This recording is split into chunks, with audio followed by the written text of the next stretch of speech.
స్వర్ణమాల అనంత కోటి హృదయపూర్వక కృతజ్ఞతలు తెలియచేద్దాం. ఇంతటి అద్భుతమైన ప్లాట్‌ఫార్మ్‌ని అందించిన వంశీకిరణ్ మాస్టర్‌కి, సుకన్య మాస్టర్‌కి, సద్గురూస్ మూవ్‌మెంట్‌లో ఉన్న ప్రతి ఒక్క మాస్టర్‌కి హృదయపూర్వక కృతజ్ఞతలు. ఈ సెషన్‌కి ప్రతిరోజు అటెండ్ అవుతున్న, జ్ఞానాన్ని వింటూ ధ్యానాన్ని చేస్తున్న మీ అందరికీ కూడా పేరు పేరున హృదయపూర్వక కృతజ్ఞతలు. అద్భుతంగా మనం దేవరహస్యాల book 'the grand great master' Koneru Varalakshmi master అనుభవపూర్వకంగా అందించిన జ్ఞానాన్ని తెలుసుకుంటూ వస్తున్నాం. అలానే వారి యొక్క చైతన్యానికి, ఆ యొక్క ఫ్రీక్వెన్సీకి కనెక్ట్ అవుదాం. సుభాష్ బ్రహ్మశ్రీ పత్రిజీ మాస్టరు, కోనేరు వరలక్ష్మి మాస్టర్ యొక్క సంపూర్ణ చైతన్యంతో అనుసంధానమవుదాం. ఆ సమయంలో రాసిన ఈ బుక్కు రాసిన సమయంలో ఆ ఫ్రీక్వెన్సీకి, ఆ చైతన్యానికి, ఆ కాంతి తరంగాలకి అనుసంధానమవుతూ మన ఆత్మస్థితిలో స్థితమయ్యేలాగా ఆ కాంతి తరంగాలని స్ప్రెడ్ అవుతున్నట్టుగా భావన చేస్తూ ఈ జ్ఞానాన్ని తెలుసుకుందాం మాస్టర్స్.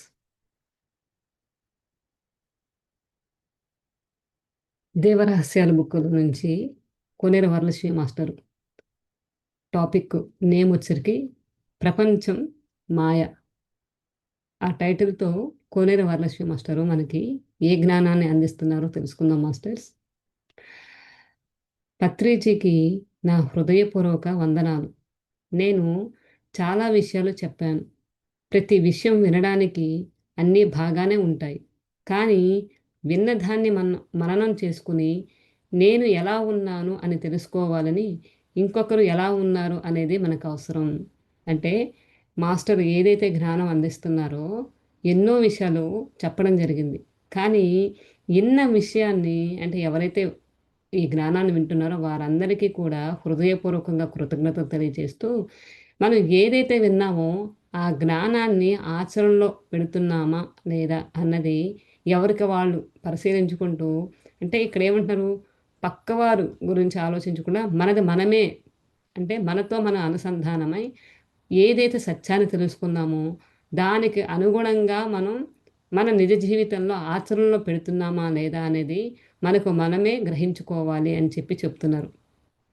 అలానే ఇంకొకరు ఎలా ఉన్నారు అనేది మనకు అనవసరం. అంతే కదా! ఎవరి లెసన్స్ వాళ్ళయి. ఓకే. ఏదైతే జ్ఞానం ఉందో, ఎవరైతే ఆ జ్ఞానాన్ని విని ఆచరణలో పెడతారో, వారి ఆత్మే కదా ఎదిగేది. అదిక్కడ చెప్తున్నారు. ఎందుకంటే, అది ఎవరికి వారు చూసుకోవాల్సిన విషయం కాబట్టి, అలాగే ప్రతి క్షణం, ఈ క్షణం దాకా నన్ను నేను చూసుకుంటూనే ఉన్నాను. నాలో నాకు ఇంకా ఏమీ కనిపించలేదు. ఇంక నేను ఏం తెలుసుకోవాలి? సరే, తెలుసుకున్న దానిని నా జీవితంలో నేను ఎలా ఆచరించుకోవాలి? మన శరీరంలో ఒక భావోద్వేగ శరీరం ఉంటుంది. ఆ భావోద్వేగ శరీరం యొక్క తీవ్రతను బట్టి మన మాట, మన చేత ఉంటుంది. దానిని బట్టే పరిణామాలు ఉంటాయి. ఆ తీవ్రతను బట్టే మనకి జీవితంలో వచ్చే ముప్పులు గానీ, మెప్పులు గానీ ఏవైనా సరే మధ్య మార్గంలోకి రావాలి. పూర్తిగా శాంతమూర్తుల్లా మనం ఉందామనుకున్నా ఒక సంఘటన జరిగినప్పుడు మన లోపల ఏవైతే సరికానివి ఉన్నాయో అవన్నీ బయటకు వచ్చేస్తాయి. ఆ బయటకు వచ్చిన ఆలోచనలను గమనించుకోవడం, ఇవి ఎందుకు వస్తున్నాయి అంటే ఆ అజ్ఞానం ఇంకా పోలేదా? ఆ జ్ఞానం నాకు అర్థం కాలేదా? అర్థమైతే ఎవరు కూడా తమ జీవితాన్ని వ్యర్థం చేసుకోరు. అంటే ఏదైతే సత్యాన్ని తెలుసుకున్నామో మరి ప్రతి ప్రతి దాన్ని కూడా మనం అర్థం చేసుకుని ఇక్కడేంటి శాంతమూర్తిలాగా కదా! అంటే ఇప్పుడు మనం ఏదైతే జ్ఞానాన్ని తెలుసుకుంటున్నామో, ఆచరణలో పెట్టడానికి ప్రయత్నం చేస్తున్నామో, ఎప్పుడైతే మనకి ఏదైనా సమస్య వచ్చినప్పుడు, ఆ సమస్య వచ్చినప్పుడు మనలో ఉన్న భావాలు ఎలా ఉంటాయి, అవి మనకి గమనించుకోవాలి అని చెప్తున్నారు. అంటే అక్కడున్న సిట్యుయేషన్ అంటే మధ్య మార్గంగా మనం ఎలా ఉంటున్నామనేది మధ్య మార్గంగా అది తీసుకుంటున్నామా లేదా? మనకి భావోద్వేగాలనేవి ఉద్రేకంగా వస్తుంటే, దాని గురించి జ్ఞానం పొందలేదా? అది అర్థం చేసుకోలేకపోయామా అని అది అది మనం చెక్ చేసుకోవాలి అని చెప్పి చెప్తున్నారు. ఎవరు కూడా తమ జీవితాన్ని వ్యర్థం చేసుకోరు. అంటే సత్యం అర్థమైందనుకోండి, దాన్ని గ్రహించినప్పుడు అనవసరంగా మనమేమి కొత్త కర్మలేమి మనం కరెక్ట్ చేసుకోం కదా! ఉన్నదానిని నేర్చుకోవడానికి ప్రయత్నిస్తున్నప్పుడు, సత్యం గ్రహించినప్పుడు, లేనివి కొత్తవి మనం దాన్ని తీసుకోం కదా అని చెప్తుంది. కానీ అర్థం అవ్వాలి. అర్థమైన అయినందుకోవడం అయిందనుకోవడం వేరు. అర్థం అవ్వడం వేరు. అర్థమైందని అనుకోవడం వేరట. అర్థం వేరవ్వడం అర్థం అవ్వడం వేరు అని చెప్తున్నారు. అన్న విషయం ఎవరికి వారే తెలుసుకోవాలి. ఒకరు చెప్పేది కాదు. ఎ ఎవరా మొద్ద నీకు అర్థం కావడం లేదా అని పిల్లల్ని తిడతాం. మొద్దు కాదు. అక్కడ అర్థం కాకపోవడం. ఆ అర్థం కాకపోవడానికి గల కారణాలు ఎన్నో ఉన్నాయి. గత జన్మల లింకులు ఉంటాయి. ఆ అజ్ఞానం ఉంటుంది. అహంకారం అడ్డు వస్తుంది. కొన్ని కొన్ని పట్టించుకోపోవటాలు, అసూయలు ఇవన్నీ కూడా కారణాలు. కేవలం చదువు ఒక్కటే జీవిత లక్ష్యం కాదు. చదువు బతుకు తెరువుకి, ప్రపంచపు జ్ఞానానికి పనికి వచ్చేది. కానీ ఆత్మజ్ఞానం అనేది నీ ఆత్మకు ఎన్నో జన్మల పరంపరలకు ఉపయోగపడేది. ఈ భూమి మీద ఒక పీజీ చెయ్యవచ్చు, ఒక డాక్టర్ అవ్వచ్చు, మరి ఏమైనా అవ్వచ్చు. కానీ ఈ ఆత్మకు ఈ తరగతి క్లాసుతో అయిపోదు. ఈ భూమి మీద అయిపోయాక మరొక భూమి, మరొక లోకం, ఇలా ఈ ఆత్మ విద్యలలో ప్రయాణాలు అనంతంగా ఉంటూనే ఉంటాయి. ఏంటంటే ఈ భూమి మీద మనం ఈ భౌతికంగా ఏదైతే ఉన్నామో చదువుకున్న తర్వాత పీజీ చేసిన తర్వాత అంటే ఎవరి ఇష్టం ప్రకారం ఒకళ్ళు ఇంజనీర్ అవ్వచ్చు, డాక్టర్ అవ్వచ్చు, లేదంటే కాలేజీ లెక్చరర్ అవ్వచ్చు, స్కూల్ టీచర్ అవ్వచ్చు. అది వారి యొక్క స్థితిని బట్టి ఉంటది. కానీ ఈ భౌతిక జీవితానికి ఏదైతే జాబ్ వచ్చిందో అది చేసుకుంటూ మనం ఈ భౌతిక జీవనం కొనసాగిస్తాం. కానీ ఆత్మజ్ఞానం అనేది ఓన్లీ ఇక్కడ ఈ భూలోకంలోనే కాదట. ఈ భూలోకంలో అయిపోయిన తర్వాత మరొక భూమి మీద కానీ, మరొక లోకంలో కానీ ఈ యొక్క ఆత్మ విద్య నేర్చుకుంటూనే ఉంటామంట. మనకి వంశీకిరణ్ మాస్టరు వీడియోస్‌లో చాలా చక్కగా చెప్పారు. ఓన్లీ ఈ భూమి మీద పాఠాలు నేర్చుకోవడం అయిపోయిన తర్వాత పైలోకాల్లో కూడా ఉంటాయి. అక్కడ నుంచి కూడా మనం ఆత్మజ్ఞానం నేర్చుకుంటూనే ఉండాలి.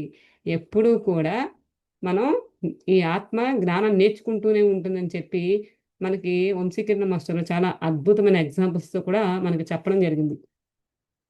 ఈ భూమి మీద అయిపోయాక మరొక భూమి, మరొక లోకం, ఇలా ఈ ఆత్మ విద్యలలో ప్రయాణాలు అనంతంగా ఉంటూనే ఉంటాయి.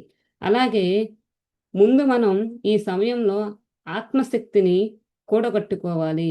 ఇక్కడ నేను శ్వాస యొక్క విలువలని, శ్వాస యొక్క మొత్తం స్వరూపాన్ని మీకు చెప్పదలుచుకుంటున్నాను. ఎందుకంటే ఈ శ్వాసను గనక గమనించకపోతే ఈ భూమి మీద ఏ మానవుడు మానజాలలేడు. నువ్వు ఆత్మవై ఉండి మనిషిలా మన మనసుతో మనసుతో జీవిస్తున్నావు. మనసు చేసే పనులు అరాకొరాగా ఉంటాయి. మనసు లోపల ఒక తృష్ణన ఉంటుంది. దానికి కోరికలకి హద్దు, అదుపు లేదు. మనసులో 2 విభాగాలు. ఇక్కడ మనసు, ఆత్మ ఒకటే కానీ కనెక్షన్ వేరైపోతుంది. ఏం చెప్తున్నారు? మనసు, ఆత్మ ఒకటే. కానీ కనెక్షన్ అనేది వేరైపోతుంది అని చెప్తున్నారు. మనసు బుద్ధితో కలిసి ఉన్నప్పుడు ఆ ఆత్మ తనెవరో తాను తెలుసుకుంటుంది. అది అప్పుడు నేను వివరిస్తాను. ఎందుకంటే ఇవన్నీ నేను అనుభవం పొందాను. నాకు ఏదైతే అనుభవం వచ్చిందో, మరి నేను ఏదైతే నా జీవితంలో నేర్చుకోగలిగానో, దానిని మాత్రమే నేను మీకు చెబుతాను. జ్ఞానోదయం మీరు కూడా జ్ఞానోదయం మీరు కూడా పొందండి. ఎందుకంటే ఏమీ తెలియని నేనే జ్ఞానోదయం పొందినప్పుడు, మీరు కూడా జ్ఞానోదయం పొందగలరు. అంటే ఇక్కడ కోనేరు వరలక్ష్మి మాస్టర్ ఏం చెప్తున్నారంటే, అసలు నాకు ప్రపంచ జ్ఞానం అసలు ఏమీ తెలీదు. కానీ ధ్యాన సాధన ద్వారా ప్రతిదీ తనకు మాస్టర్‌కి ఏదైతే వచ్చాయో ఆ సందేహాలు అవన్నీ కూడా ఎప్పటికప్పుడు అంటే ప్రాక్టికల్‌గా టెస్ట్ చేస్తూ ఆ జ్ఞానోదయాన్ని పొందాము. మరి నేను ఆ స్థితిలో పొందినప్పుడు ఖచ్చితంగా మీరు కూడా ఆ స్థితికి వెళ్ళగలరు, పొందగలరు అని చెప్పి ఖచ్చితంగా చెప్తున్నారు. ఎందుకంటే మరి మాస్టర్ ప్రాక్టికల్‌గా చేసి ఆచరణలో పెట్టిన దాన్ని మనకు పుస్తక రూపంలో అందించారు. మరి మన కళ్ళ ముందు సత్యం కనిపిస్తుంది. అలా మనం కనుక ధ్యాన సాధన చేస్తూ, ప్రతిదీ మనల్ని మనం గమనించుకుంటూ, మనల్ని మనం సరిజేసుకుంటూ ఉంటే, మనం కూడా ఆ జ్ఞాన స్థితిని పొందుతామని చెప్పి చక్కగా మనకి వివరించి చెప్తున్నారు. అయితే నేనే దానిని సాధించుకోలేనప్పుడు, అనుభవించలేనప్పుడు నేను చెప్పిన వాక్కు సత్యవాక్కు ఎలా అవుతుంది? నాకు అనుభవం అయిన తర్వాతే మీకు ఆ అనుభవం ఇలా ఉంటుందని నేను తెలియచేస్తున్నాను అంతే. ఇక్కడ ఎ ఎంత చక్కగా చెప్తున్నారు చూడండి. ఒక జ్ఞానాన్ని మనం పంచాలి అనంటే, అది అనుభవపూర్వకంగా ఆచరణలో పెట్టినప్పుడు మాత్రమే అది మనం చెప్పడం జరుగుతుంది. ఇక్కడ నేను ఆచరణలో పెట్టకపోతే నేను చెప్పేది సత్యవాక్కు ఎలా అవుతుంది అని అంటున్నారు. అంటే ఏ జ్ఞానాన్నైనా విన్నా, ఏ మాస్టర్ చెప్పినా కానీ, అది మనం విన్నప్పుడు మనకి ఏదో కొన్ని పాయింట్స్ కనెక్ట్ అవుతాయి. అవి మన జీవితంలో మనం ఆచరణలో పెట్టినప్పుడు అదే అనుభవ జ్ఞానం అవుతుంది. అప్పుడు మనం అనుభవపూర్వకంగా అనుభవిస్తాం కాబట్టి, అది ఖచ్చితంగా మనం చెప్పేది సత్యమే కాబట్టి, అలాంటి అనుభవాల్ని ఇక్కడ సత్యవాక్ అని చెప్పి చెప్తున్నారు. ఎందరో మహానుభావులు ఎన్నో ఆత్మానుభవాలు ఉన్నాయి.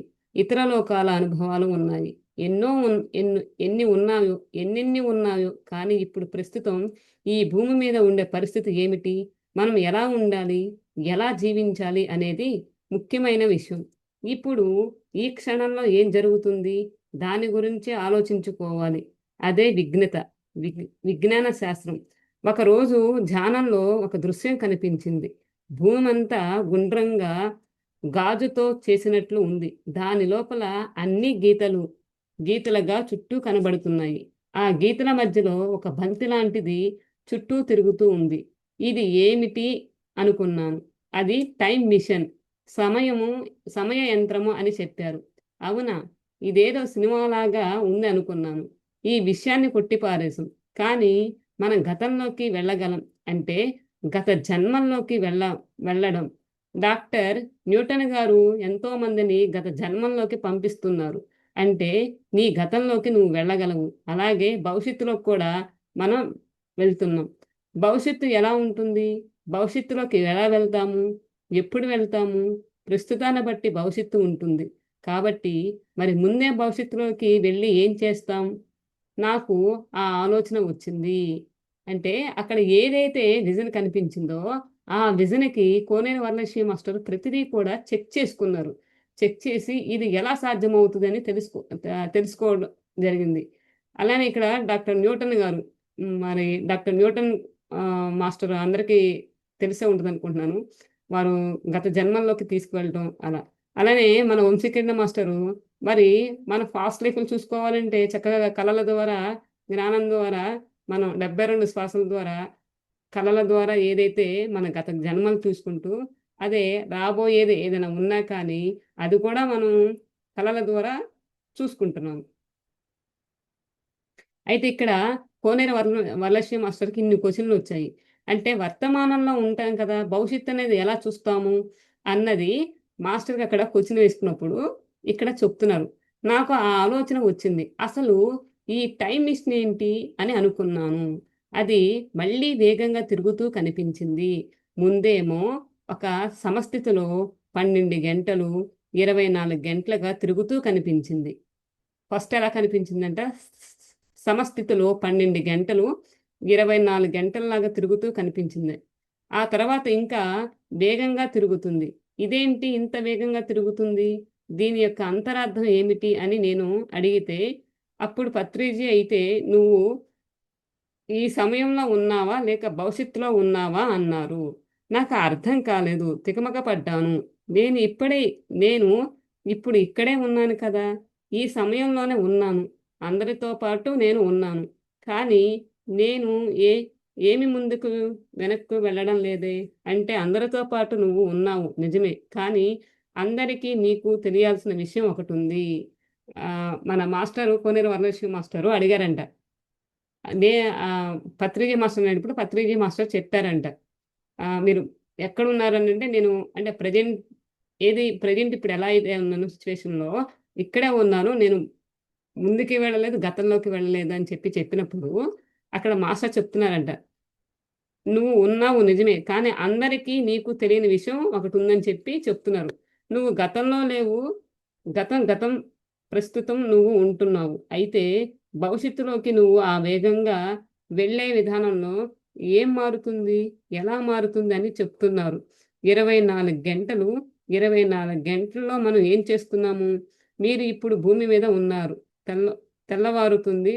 పొద్దు పొద్దుగూకుతుంది. సమయం ప్రకారం ఈ పనులు మీరు చేసుకుంటున్నారు. ఈ క్షణంలో ఉన్నారు. కానీ కాలమానం ప్రకారం భూమి మీద యుగాల, శతాబ్దాలలో, లక్షల సంవత్సరాల్లో నుంచి, వేల సంవత్సరాల్లో నుంచి, వందల సంవత్సరాల్లో నుంచి, ఇప్పుడు ప్రస్తుతం ఉన్న మీరు ఎంత దూరాన ఉన్నారో తెలుసా? 118 సంవత్సరాల ముందున్నారు అన్నారు. పత్రిజీ మాస్టర్ చెప్పారట. ఏమని? శతాబ్దాలు, లక్షలు, సంవత్సరాలు, వందల సంవత్సరాల నుంచి ప్రస్తుతం 118 సంవత్సరాల ముందు ఉన్నారనంగానే మాస్టరు నిర్ఘాంతపోయారట. ఏమిటి? నేను 118 సంవత్సరాల ముందున్నానా? ఎలా ఉన్నాను 118 సంవత్సరాల ముందు? అంటే భవిష్యత్తులో ఉన్నాను. అంటే ఇంకో జన్మ తీసుకుంటే కానీ అవ్వదు. అలాంటిది ఇప్పుడే ఈ శరీరంలో ఉండగానే 118 సంవత్సరాల ముందు ఎలా ఉన్నాను? రాత్రి 12 గంటలు, పగలు 12 గంటలు. మొత్తం 24 గంటలు. భూమి తన చుట్టూ తాను తిరగడానికి 24 గంటలు. సూర్యుడి చుట్టూ తిరగడానికి సంవత్సరం. ఒక పగలు, ఒక రాత్రి. ఇవి ఏమి గతి? తప్పలేదే. ఇది గతి తప్పనప్పుడు మేము ముందుకి ఎలా వెళ్ళిపోతాము? భవిష్యత్తులో ఎలా ఉంటాము? ఈ కాలంలో నువ్వు ముందున్నావు అన్నారు. ఈ కాలం సరిగ్గా సమయం ప్రకారమే నడుస్తుంది కదా! సమయంలో ముందు ఎలా ఉన్నామో నాకు అర్థం కాక నేను ఆ విషయాన్ని అడిగాను. ఏదైతే పత్రిజీ మాస్టర్ చెప్పారో, మరి కోనేరు వరలక్ష్మి మాస్టర్ ఏమో ఇవన్నీ ఇలానే ఉన్నాయి కదా! ఏ మార్పు రాలేదు కదా! ఎలా ముందుకెళ్ళామని చెప్పి అడిగారట మాస్టర్‌ని. ముందు ఎలా ఉన్నామంటే, ఎంతో వేగవంతంగా భూమి తన వేగాన్ని మార్చుకుంది. సమయం అలాగే కనపడుతుంది. పగలు అలాగే కనపడుతుంది. మరి రాత్రి అలాగే కనపడుతుంది. భూమి 5వ పరిధిలోకి వెళ్ళిపోయింది. ఏం చెప్పారు? ఇవన్నీ భౌతికంగా మన కళ్ళకి కనిపించేయన్నీ ఉన్నాయి. కానీ భూమి మాత్రం తన ఫ్రీక్వెన్సీ అంటే ఫిఫ్త్ డైమెన్షన్‌లోకి వెళ్ళిపోయిందని చెప్తున్నారు. భూమి ఆ పరిధిలోకి వెళ్ళినప్పుడు ఎన్నో మార్పులు జరిగాయి. ఆ మార్పుల్లో మన అవగాహన శక్తి పెరిగింది. అంతకు ముందు ఉన్న మనం వేరు. మరి ఇప్పుడు ఉన్న మనం వేరు. అంటే అంతా శక్తి ఎలా పెరిగింది? ఇంత జ్ఞానం ఎలా పెరిగింది? ఇంత లోతుల్లోకి ఎలా వెళ్ళగలిగాము? కొత్త వాళ్ళని ఇలా ధ్యానంలో కూర్చోబెట్టగానే వాళ్ళకి అనుభవాలు వచ్చేస్తున్నాయి.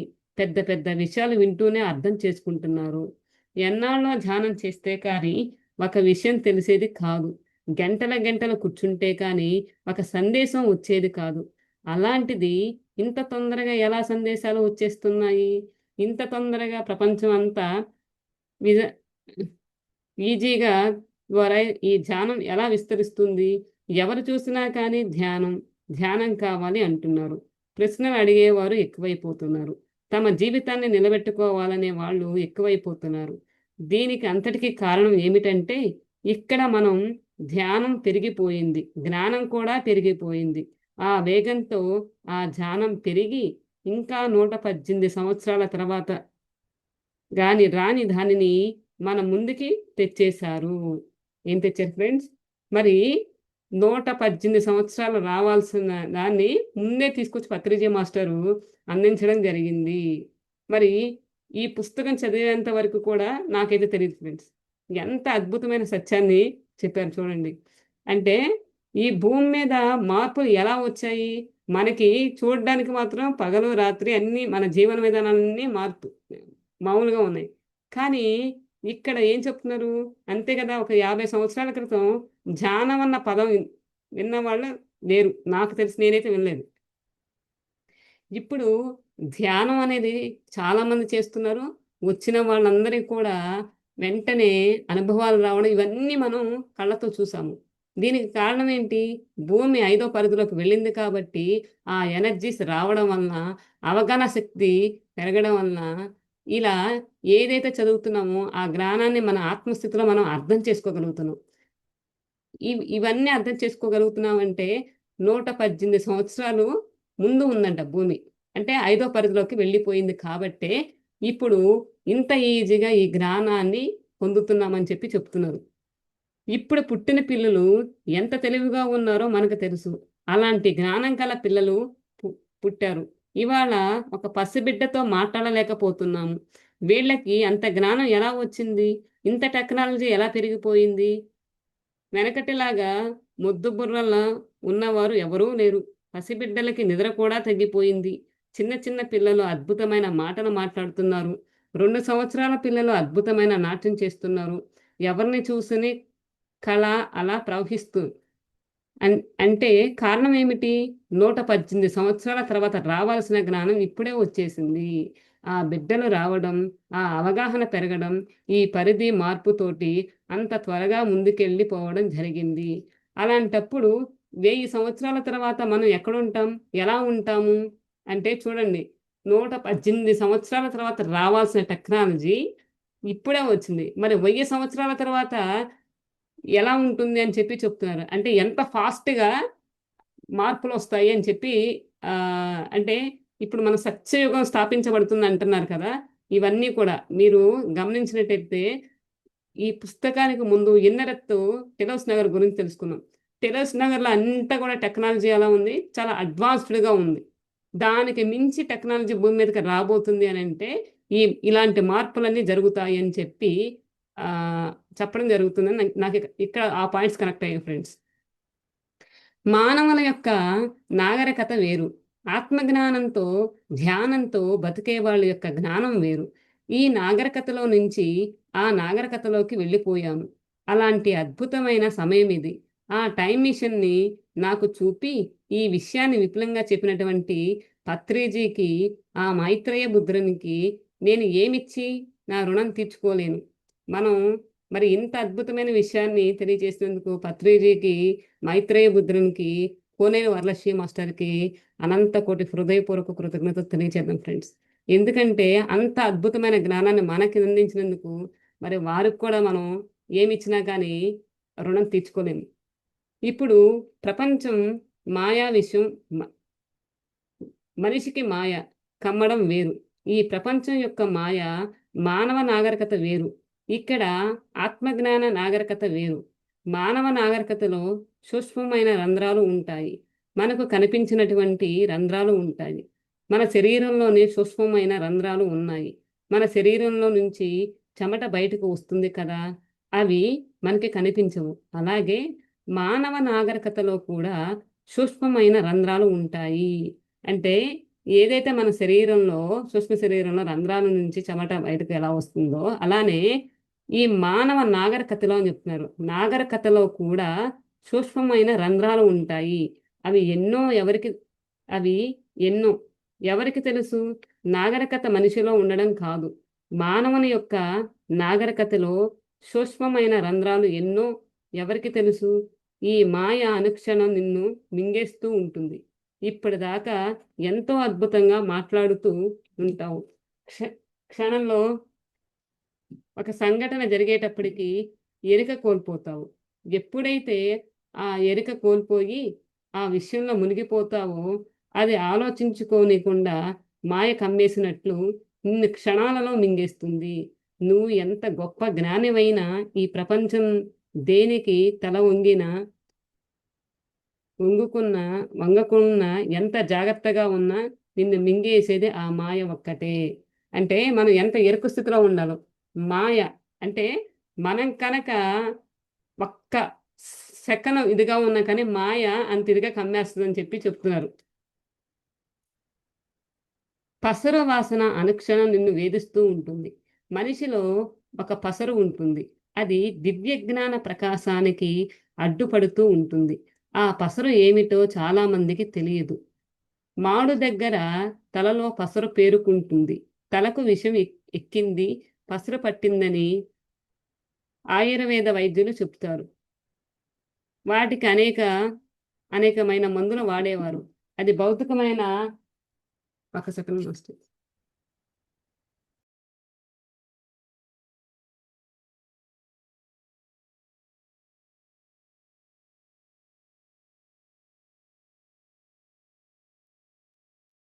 Sorry mistakes.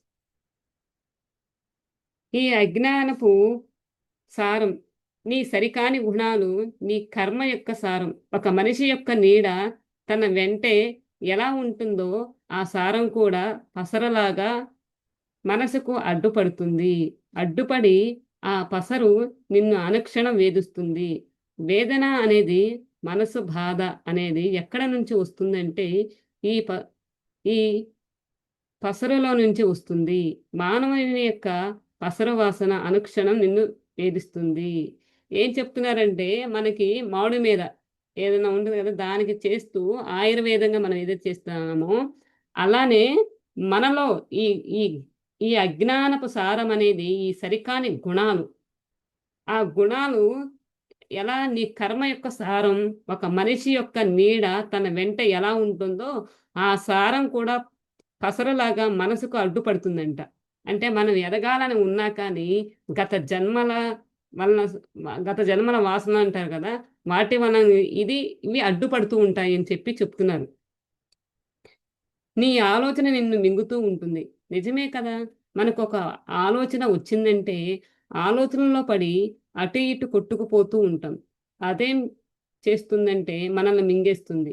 సత్యం ఏమిటో తెలుసుకోకుండా ఒక ఆలోచనకి కట్టుబడి దాని వెంబడి వెళ్ళిపోతే అది మనల్ని మింగేస్తుంది. ఎంతమంది తమ ఆలోచనలతో తమ శక్తిని పోగొట్టుకుంటున్నారు తెలుసా? ఎన్ని ఆలోచనలు చేస్తున్నామో తెలుసా? పనికి రాని ఆలోచనలు, పక్క వాళ్ళ ఆలోచనలు. ఎవరైతే ఇంటికి వచ్చి మాట్లాడితే ఆలోచనల్లో లేదంటే పిల్లల సమస్యలు తీరటం గురించి ఆలోచనలు. రేపు చదువులకి డబ్బు ఎలా అన్న ఆలోచనలు. కరోనా వచ్చిన సమయంలో బిడ్డల్ని ఎలా కాపాడుకోవాలా అనే భయం యొక్క ఆలోచనలు. వ్యాపారపు ఆలోచనలు, భవిష్యత్తు ఆలోచనలు. ఓయబ్బో! చెప్పలేని ఆలోచనలు. అయితే ఇలా ఆలోచించడం తప్పా అని అడగవచ్చు. తెల్లవారితే బియ్యం ఉన్నాయా? లేదో ఆలోచించాలి. డబ్బు గురించి ఆలోచించాలి. వ్యాపారం గురించి ఆలోచించాలి. తల్లి బిడ్డల గురించి ఆలోచించాలి. న్ నిన్ను ఆలోచించవద్దు అనడం లేదు. కానీ వాటికి ఏం చేయాలో అనుకుని ఆలోచన చేయడం వేరు. ఆ చేయడం కంటే ముందే కూర్చొని ఆలోచించి ఇక్కడ ఇది అసలు విషయం చెయ్యకుండా ఎలా జరుగుతుంది? చెయ్యాలి. కానీ చేసే విధానంలో ఇలా చెయ్యాలి, అలా చెయ్యాలి అని టక్కున ఆ పనిని చేసుకొని వెళ్ళిపోవాలి. ఇక ఆలోచనల్ని కొనసాగిస్తూ కూర్చుంటూ ఆ పని జరుగుతుందో లేదో తర్వాత సంగతి. అంటే ఏదైతే మనం ఈ ఆలోచన చేస్తున్నామో, ఆ ఆలోచనలనేవి దాని గురించి ఎక్కువగా ఆలోచించకుండా ఏదైతే మనం చెయ్యాలి అనుకున్నామో, ఆ పని మనం ఎప్పుడైతే వెంటనే చేస్తామో, అది ఏం చెప్తున్నారు? అది జరుగుతుందా? జరగదా? అంటే ఇప్పుడు మనకొకటి కావాలని అనుకుంటాము.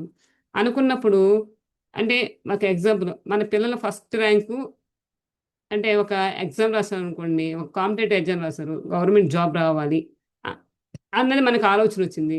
ఓకే. తను రాసి తను ఖచ్చితంగా ఆ జాబ్ కొడతాడు అన్నది మనం కనుక ఆ ఆలోచన చేసి ఇంకంతే.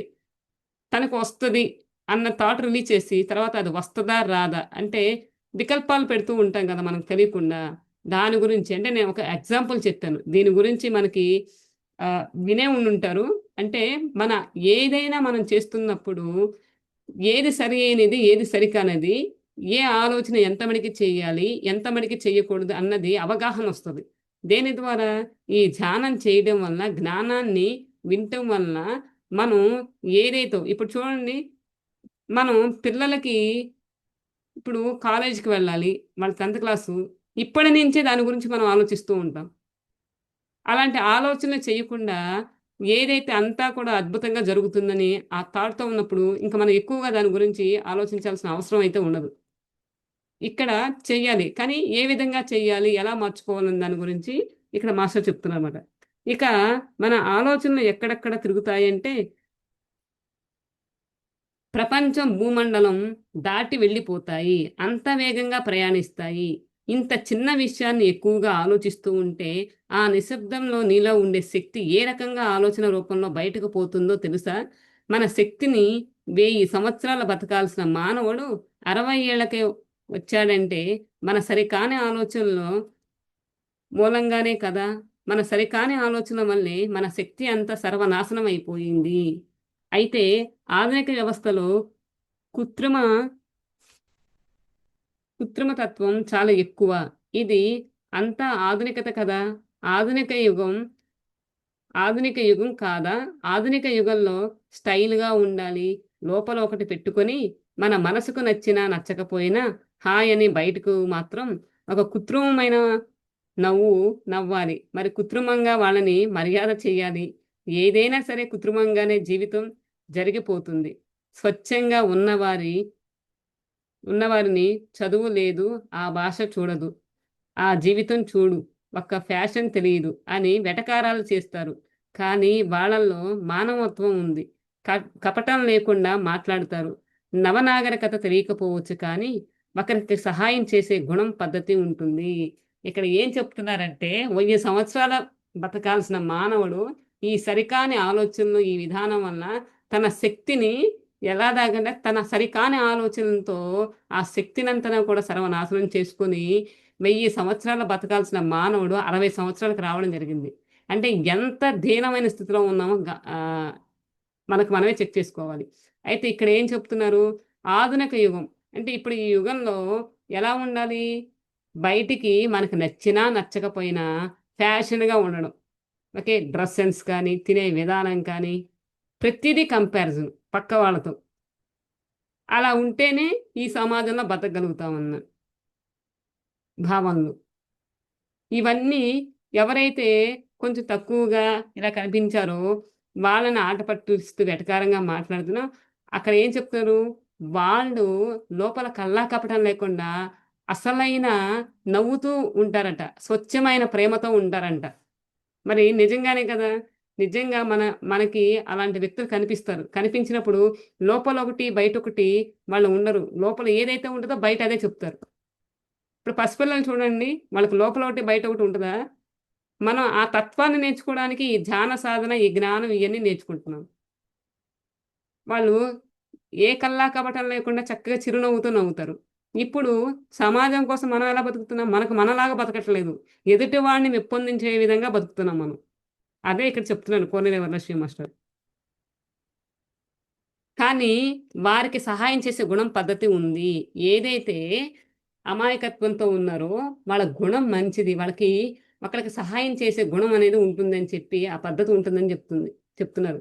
వాళ్ళ సహజమైన జీవితం ఎలా ఉందో అలాగే జీవిస్తున్నారు. ఒకప్పుడు ఎలా బతికామంటే ఎంత హాయిగా ఉండేవాళ్ళం. ఎవరైనా వచ్చినా కూడా హృదయపూర్వకంగా నవ్వుతూ, వాళ్ళతో హాయిగా మాట్లాడి, వారి కష్టాన్ని తెలుసుకొని, మన కష్టాలను చెప్పుకునేవాళ్ళం. అన్నీ బాగుండేవి.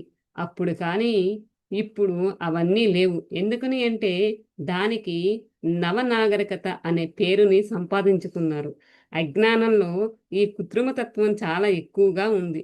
ఎందుకంటే, ఇప్పుడు ఈ నాగరికతలో ఈ కృత్రిమతత్వం లేకపోతే వీళ్ళు బతకలేరు. ఈ కృత్రిమ ఈ కృ ఈ కృత్రిమ తత్వంతోనే తమ జీవితమంతా కోల్పోతున్నారు. కానీ కృత్రిమ తత్వంలో సత్యం నిలవదు.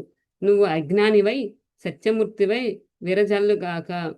కానీ కృత్రిమ తత్వంలో సత్యం నిలవదే. ప్రకృతి సహజతత్వంతో సత్యముంది. ధ్యానంలో సత్యముంది. ఒక జ్ఞానంలో సత్యముంది. ఒక గురువులో సత్యముంది. మరి నీలోనూ, నాలోనూ, అందరిలోనూ సత్యముంది. కానీ అది ఎక్కడికి పోతుంది? అందరిలో సత్యం ఎందుకు నిలవలేదు? మన జీవితాన్ని సత్యవంతంగా ఎందుకు జీవించలేకపోతున్నాం? కృత్రిమ తత్వం. నవనాగరికత ముందు మనం ఇది తెలుసుకోవాలి. కొన్ని చోట్ల బుద్ధుడు సంఘంలో గౌరవంగా, మర్యాదగా వారికి ఎంత చెప్పాలో అంతే చెప్పేవారు. అదే తన ముఖ్య శిష్యులకి మాత్రం అంతర్లోతుల్లోకి విషయాన్ని చెప్పేవారు. అలాగే తనకి పాయసం ఇచ్చి బతికించినటువంటి సుజాతకి ఇంకా నిగూఢమైన రహస్యాలు చెప్పారు. అంటే ఎవరి ఆత్మతత్వాన్ని బట్టి, వారి ఆత్మస్థాయిని బట్టి ఆ జ్ఞానాన్ని వారికి బోధించారు. అక్కడ కృత్రిమ తత్వం లేదు. వారికి ఆత్మస్థాయిని బట్టి విభజించారు. ఇక్కడ కృత్రిమ తత్వం ఎందుకు వచ్చింది అనంటే, ఈ ప్రపంచం ఏమనడానికి లేదు. ప్రపంచం చాలా అద్భుతమైనది. కానీ ఇక్కడ ప్రజలు అనాగరికతంగా బతుకుతూ, నాగరికతంగా బతుకుతున్నామని అనుకుంటున్నారు. అంటే ఏదైతే మనం మరి అపోహల్లో జీవితాన్ని మనం స్వచ్ఛంగా మనం జీవిస్తున్నామా? కాదు కదా! ఏదైతే మనం ఈ సమాజంలో మనల్ని మనం గౌరవ ప్రతిష్టలతో ఎదుటివాడి కోసం నన్ను నేనంటే హుందాగా చూపించుకోవాలి అన్న భావాలతో బతుకుతూ ఉన్నారు. అది అసలైన నాగరికత అని బతుకుతున్నారట. అలా బతికేవాళ్ళు నాగరికత కాదంట. అజ్ఞానపు నాగరికతలో బతుకుతున్నామని చెప్పి చెప్తున్నారు.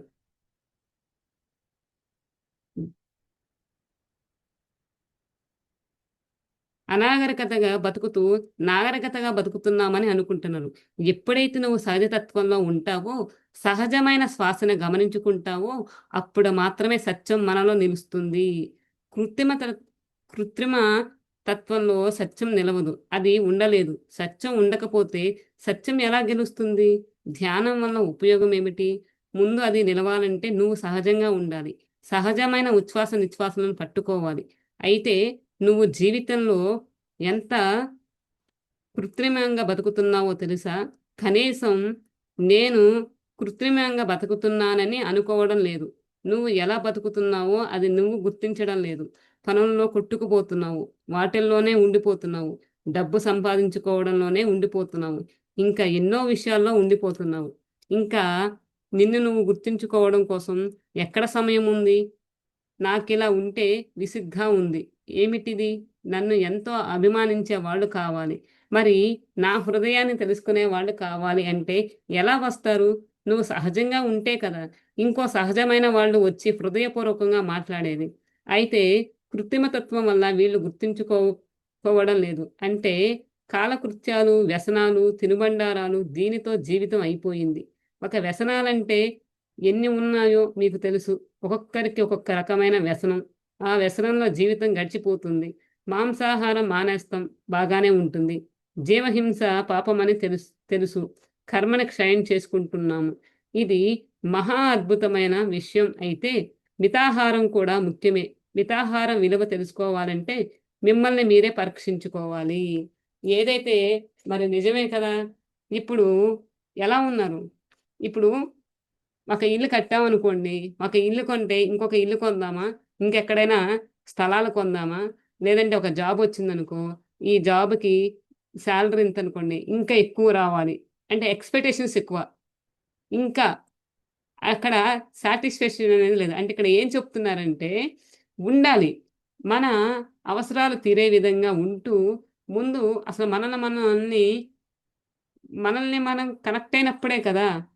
ఎప్పుడైతే ఈ శ్వాస మీద ధ్యాస పెట్టి మనం లోపలికి ప్రయాణం చేస్తామో, అప్పుడు సత్యవంతంగా జీవించాలి అనంటే, ముందు మనల్ని మనం తెలుసుకోవాలి. తెలుసుకున్నప్పుడే ఆ ఆనందమైన జీవితాన్ని జీవిస్తామని చెప్పి చెప్తున్నారు. అలానే ఇక్కడ ఏం చెప్తున్నారు? ఈ జీవితాన్ని జీవించాలంటే మాంసాహారం మానేయడం, శాకాహారం తీసుకోవడం, ఆ తీసుకున్న విధానంలో కూడా మితాహారం ఎలా తీసుకోవాలి, మిమ్మల్ని మీరే పరీక్షించుకోవాలి. ఎవరికి వాళ్ళకే చెప్తున్నారు. 40 రోజులు కడుపు నిండా తిని ధ్యానం చేసుకోండి. వరుసగా చేయాలి సుమా.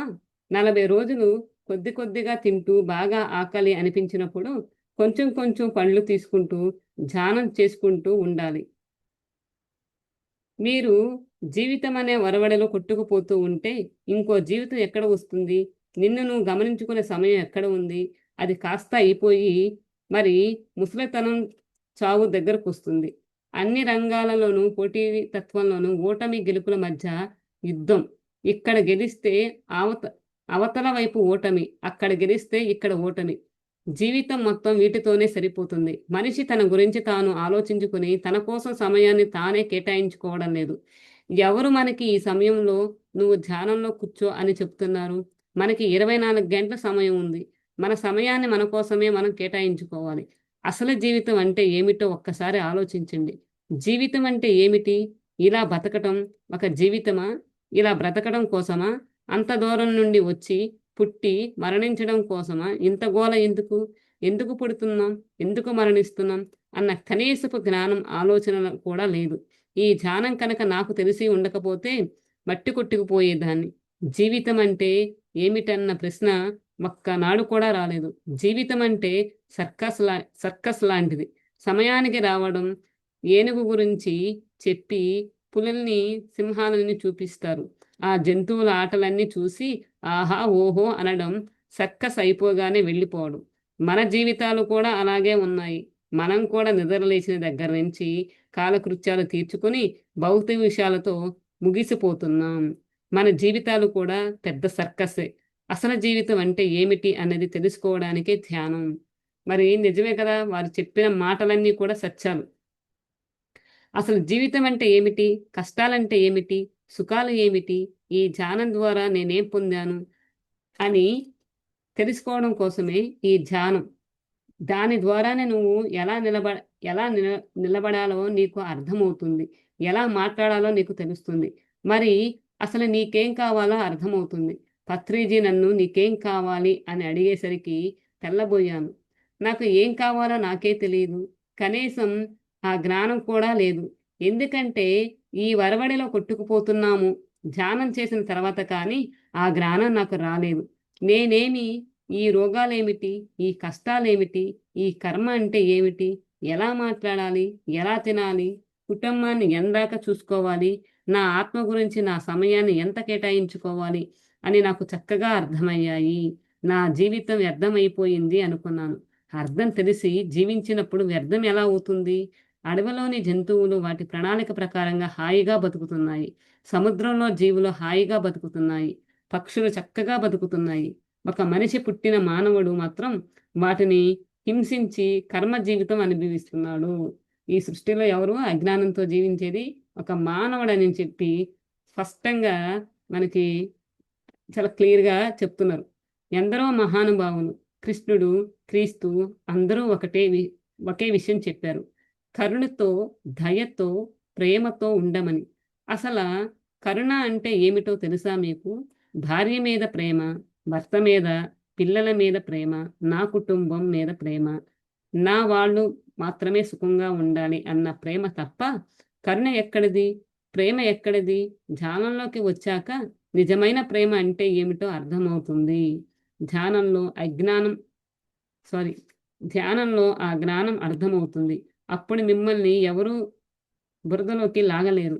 ధ్యానం తెలియనప్పుడు మన బుద్ధికి జ్ఞానం రానప్పుడు అనేక రకాలగా మాయలో పడాల్సిన పరిస్థితులు వస్తాయి. ఎవరు ఎటు తిప్పినా అటు మన ఆలోచనలు వెళ్ళిపోయే పరిస్థితి వస్తుంది. కానీ ఒక్కసారి ధ్యానం తెలిస్తే వెనకకి తిరగలేరు. అంటే ఈ కోనేరు వరలక్ష్మి మాస్టరు వారి యొక్క ఏదైతే మార్చుకున్నారో చెప్తున్నారు. ఈ ధ్యానం అనేది పరిచయం తెలియకముందు నా జీవితం వ్యర్థమైపోయింది అని చెప్పి భావన చెందారు. కానీ ఎప్పుడైతే వ్యర్థమని అనుకున్నారో, ఎప్పుడైతే జ్ఞానం తెలిసిందో, ఆ జ్ఞానం తెలిసినప్పుడు జీవితాన్ని అన్నీ కూడా ఎలా మాట్లాడాలి?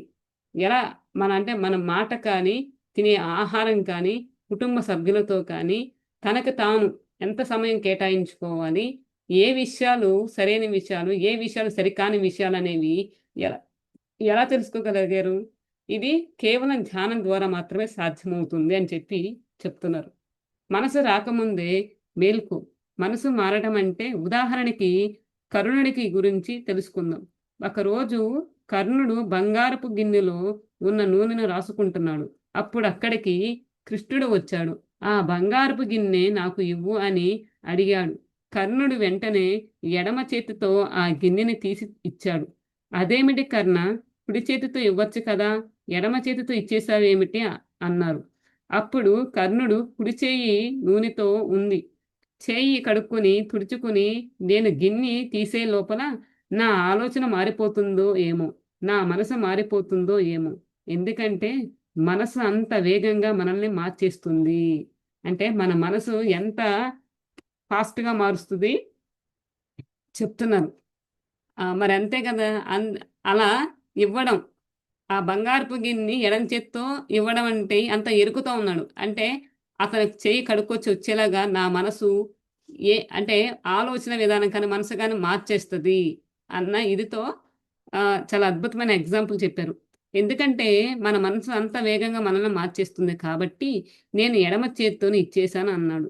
ఇవన్నీ మనం ఉదాహరణలు చెప్పుకోవడం కోసం కాదు. ఈ విషయంలో నాకు ఎన్నో అనుభవాలు ఉన్నాయి. మనసు ఒకటి చేద్దామనుకుంటుంది. ఇద్దామా అనుకుంటుంది. అంతలోనే మనసు మారిపోతుంది. కానీ ఇప్పుడు ఇచ్చేది ఏమిటిలే తర్వాత చూద్దాంలే. వాళ్ళవి వాళ్ళకవి ఉన్నాయిలే అని మళ్ళీ మనసు మారిపోతుంది. ఆ భ్రాంతితో పడిపోతాము. అందుకని మనసు మారకముందే మేలుకో. అది నిన్ను మార్చడానికి ప్రయత్నిస్తూనే ఉంటుంది. మేలుకో. ఆ మేలుకొలుపు ఏమిటి? ఆ మేలుకొలుపు ఎలాగా అయితే కృత్రిమ తత్వంలో పంట పటాపంచలు అయ్యే సమయంలో ఈ కృత్రిమ తత్వంలో నుంచి ఎలా మానవుడు బయటపడతాడంటే సమయం సమయం. అదే టైమ్ మెషిన్‌లో చెప్పిన విషయం సమయం. ముందుకు వెళ్ళిపోతుంది. అంటే ఆ సమయంలో ఉన్నప్పుడు 118 సంవత్సరాల తర్వాత ఎలా ఉంటుంది? ఈ ప్రపంచంలో మానవుడు ఎలా ఉంటాడో ఆ సమయం ఇప్పుడు వచ్చింది. 118 సంవత్సరాలకు ముందుకు వెళ్ళి మళ్ళీ వెనకటి ఆలోచనతో బతికితే విలువేముందిక్కడ? అందుకని ఈ కృత్రిమ తత్వం మాయమయ్యే సమయం ఇప్పుడొచ్చింది. పటాపంచలయ్యే సమయం ఇప్పుడొచ్చింది. బతుకుంటే పండగంట, బతుకుంటే ఆటంట అని పత్రిజీ పాట పాడారు. పండగంటే సరదా దీపావళి కాదు. మీ బ్రతుకే ఒక పండగ మారి అదే దీపావళి. అంటే ఈ టైమ్ మిషన్ గురించి చెప్తున్నారు. అంత ఫాస్ట్‌లో అంత అంటే భూమి ఐదో డైమెన్షన్‌లో ఫ్రీక్వెన్సీలోకి వెళ్ళిపోయిందని చెప్పి విన్నప్పుడు ఈ భూమి మీద ఫ్రీక్వెన్సీ కానీ, ఆ ఎనర్జీస్ కానీ, మన యొక్క ఆలోచన విధానం కానీ, ఏదైతే ఉందో దానికి అనుగుణంగా ఉంటే అద్భుతంగా ఎదుగుతాము.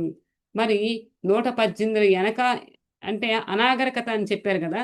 నాగరికత అజ్ఞానంతో మనం ఆ స్థితిలో ఆలోచిస్తే ఉపయోగం ఉండదని చెప్పి చెప్తున్నారు. మనం ఆలోచించే విధానం మార్చుకోమని చెప్పి చెప్తున్నారు. నువ్వు ఆనందంగా ఉంటే నీ భార్య బిడ్డల్ని ఆనందంగా ఉంచుతావు. నీ భార్య ఆనందంగా ఉంటే సంసారం మొత్తం సంతోషంగా ఉంటుంది. సహజతత్వం ఉన్నప్పుడు బ్రతుకంతా పండగే. అయితే కోరుకున్నప్పుడల్లా కోరుకున్నవి దొరుకుతాయా? మనం ఎన్నో అనుకుంటాం. ఇది కావాలి, అది కావాలని.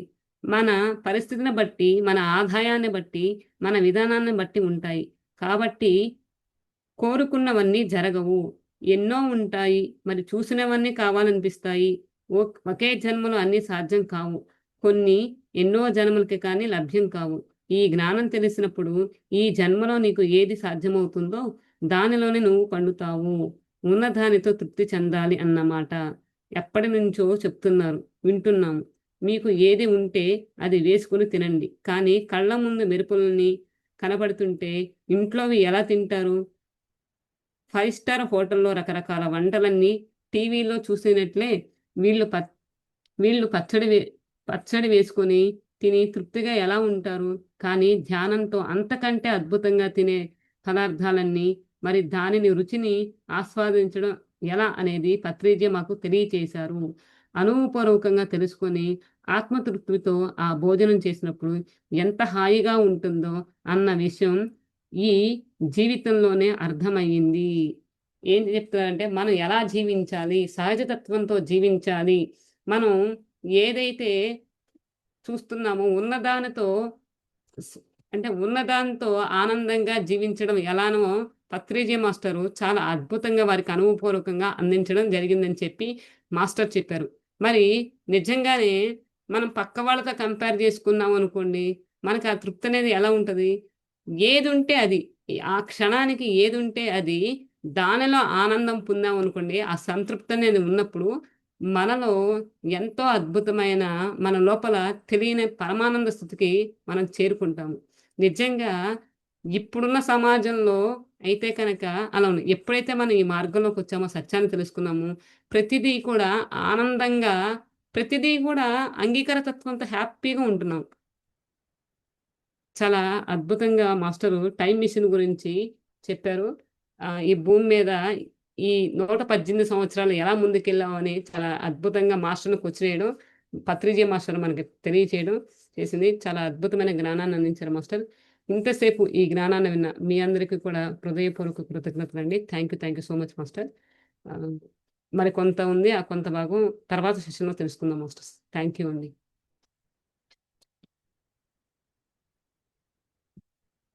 ఎవరైనా దీని గురించి మాట్లాడాలి అనుకుంటే గనక మాట్లాడండి మాస్టర్.